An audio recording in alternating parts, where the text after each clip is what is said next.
Визитная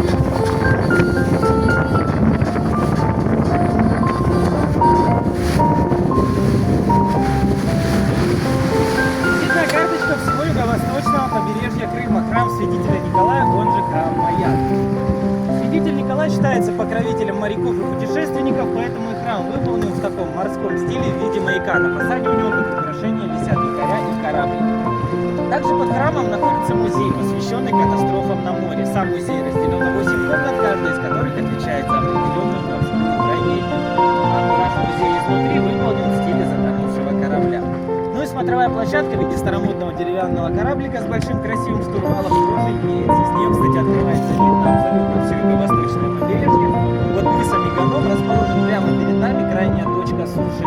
До мыса Аюдак, она же гора Медведь, виднеется в городе 19. Построен храм в 2007 году на частные пожертвования. Архитектор был из Италии. Вот такой